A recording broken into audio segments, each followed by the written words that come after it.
equipo que nos grabe, miren, me viene a la mente, querido doctor Eduardo Sabugal, un libro que leí en mi adolescencia que se llama Los 120 días de Sodoma, del Marqués de Sade, o el Marqués de Sade, en el que se explora la historia de 4 personajes, un príncipe, un magistrado, un obispo, y me parece que el último, no lo recuerdo bien, pero me parece que el último es un noble X, ¿no? El otro que estaba por ahí, el alcalde, me parece, de la población en la que se llevaba a cabo este tipo de circunstancias, y bueno, pues exhibe esa hipocresía absoluta con las que se conducen muchas veces en las élites, que pues terminan siendo lo peor de lo peor, cuando al mismo tiempo que exigen los mejores valores de la sociedad. Me viene a la mente este caso del obispo Rangel, con la influencia que sigue teniendo la Iglesia en México. En la elección pasada del Estado de México hubo una intención absoluta de quererse meter en todo lo que ocurría en las mentes de los mexiquenses. En esta misma hemos visto y hemos mostrado aquí en Sin Censura una serie de homilías en las que los curitas meten la sotana y llaman a votar en contra del comunismo que representa, según ellos, López Obrador.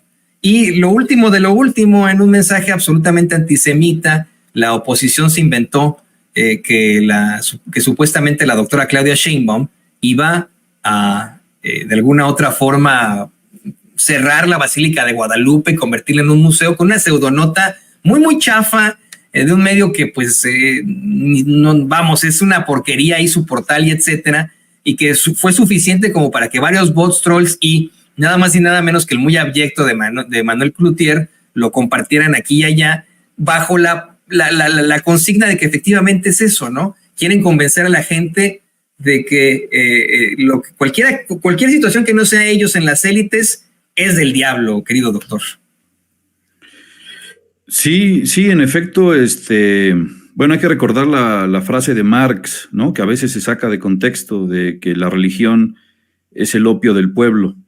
Y sí, muchas veces los discursos religiosos o el fanatismo religioso ha fomentado una alienación de las masas, y la derecha durante muchos años, siglos yo diría, estuvo en amaciato, la derecha, los fascismos, con el catolicismo.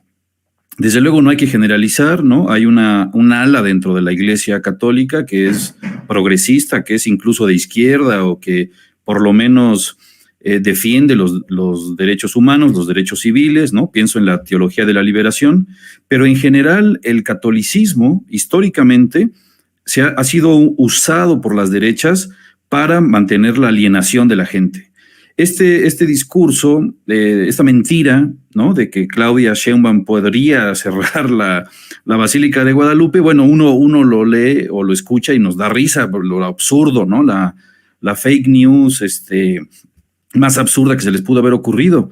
Pero lo triste del asunto es que hay mucha gente que en lo que se desmiente el asunto se lo va a creer y lo va a viralizar y lo va a compartir en WhatsApp y en redes sociales y se lo va a comentar a sus vecinos y en lo que son peras son manzanas, ya generaron un temor que si con algo no te puedes meter en este país es con los símbolos religiosos, ¿no? Y en particular con la Virgen de Guadalupe. Entonces, quien fabricó esta mentira lo hizo con mucha inteligencia, porque sabe el riesgo que eso implica, ¿no? Meterse con símbolos religiosos. Y por otro lado, bueno, hablando de Rangel y de cosas peores, y ahora que Jairo hablaba de Scorsese y tú mencionabas un libro que, por cierto, bueno, me acordé de dos películas, no sé si Pier Paolo Pasolini, y Saló, una película que se llama Saló, exacto, no sé si está basado en el libro que tú mencionas, Toño. Sí, pero ¿no? Está basado en ese libro. A ti que te gusta mucho el cine, por cierto, que asesinan a Pier Paolo Pasolini antes del estreno de esta película.